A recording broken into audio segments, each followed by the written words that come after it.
Les membres et cadres réunis au sein de l'ASBEL Ubuntu Grand Lac ont tenu une réunion stratégique ce vendredi 28 octobre 2022 dans la ville d'Uvira à partir de l'après-midi.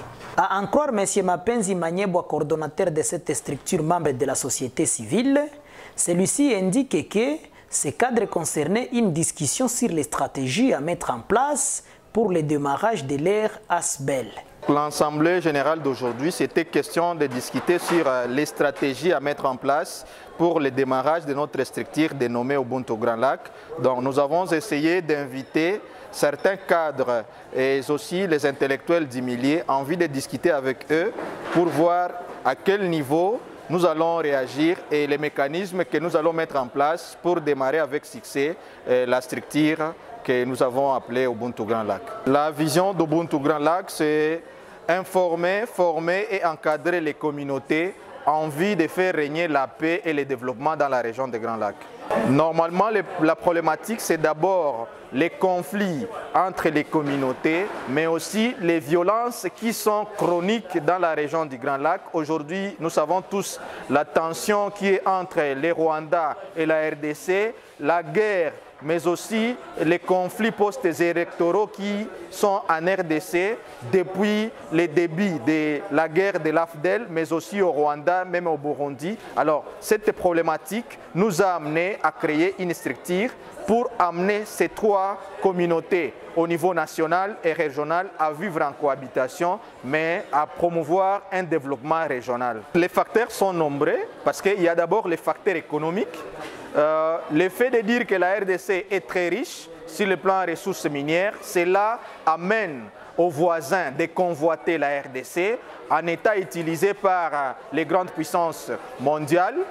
Vous regardez ce qui se passe aujourd'hui dans l'est de la RDC avec les guerres par procuration, des guerres menées par les troupes rwandaises. Chaque fois qu'on réclame que cette guerre doit prendre fin, mais on se rend compte que ce n'est pas les Rwandais qu'on fait face, mais ce sont les grandes puissances internationales. Mais il y a aussi les facteurs sociaux. Sur le plan tribal, aujourd'hui, la société congolaise est divisée par des tribus et cela amène à ce que la société congolaise ne puisse pas avoir ce que nous appelons l'unité nationale qui a été réclamée par Lumumba depuis 1960.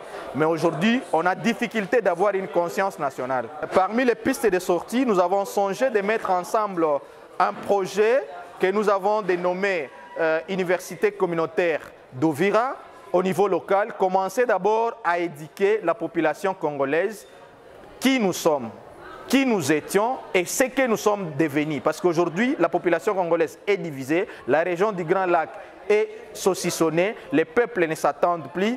Quelqu'un qui est burundais est compris comme un étranger en RDC. Or, jadis, c'était des populations qui vivaient dans une cohabitation. Un Rwandais pourrait quitter le Rwanda pour venir habiter au Congo. Un Congolais pourrait quitter le Congo pour habiter au Rwanda. Donc c'était une région. On s'est considéré comme les amis, les membres. Et c'est à travers l'éducation, c'est à travers la sensibilisation et aussi la mobilisation qu'on doit faire au niveau des médias, ça va permettre à ce que nous puissions travailler sur le mental de la population de la région des Grands Lacs.